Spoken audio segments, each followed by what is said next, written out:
Shalom Bapak Ibu Saudara, apa kabar? Saya berharap Bapak Ibu Saudara dalam keadaan baik, sehat, dan dalam penyertaan Tuhan. Jumpa lagi dalam renungan harian dan kali ini dengan tema bertanya. Diambil dari Matius pasal 13 ayat 9, 10, dan 11. Firman Tuhan berkata, "Siapa bertelinga, hendaklah ia mendengar." Maka datanglah murid-muridnya dan bertanya kepadanya, "Mengapa engkau berkata-kata kepada mereka dalam perumpamaan?"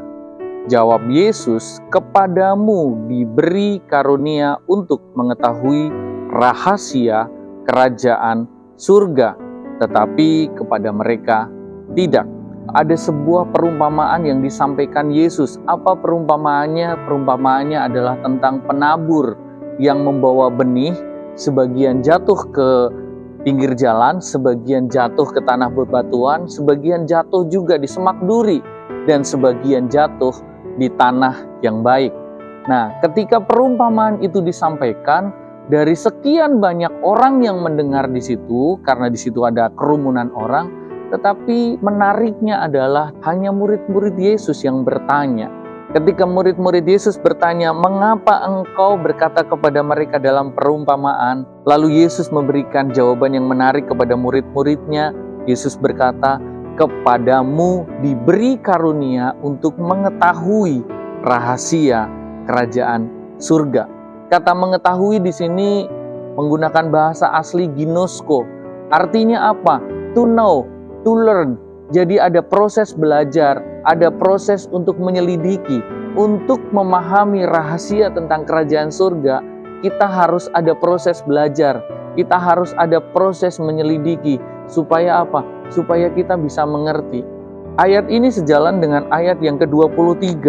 Yang ditabur di tanah yang baik ialah orang yang mendengar firman itu dan mengerti. Ayat ini sejalan bahwa ternyata yang disebut tanah yang baik adalah orang yang bukan hanya sekedar mendengarkan firman, tetapi mengerti. Kata mengerti ini sinonim dengan tadi, kata mengetahui.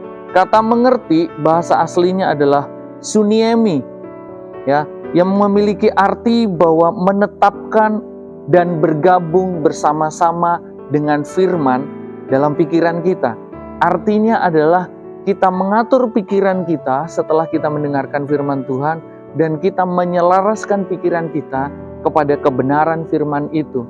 Jadi ketika firman datang, dia tidak mengeraskan hatinya, dia tidak mengeraskan pola pikirnya yang lama, tetapi dia menyelaraskan pikirannya untuk selaras dengan kebenaran firman Tuhan. Itulah tanah yang baik.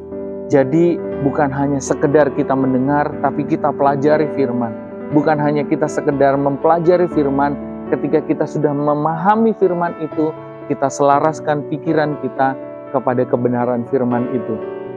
Selamat mencoba, karena ketika Anda mencobanya, itu berarti Anda semua adalah tanah yang baik, yang siap bertumbuh, yang siap berbuah 100 kali lipat, 60 kali lipat, 30 kali lipat. Tuhan Yesus memberkati.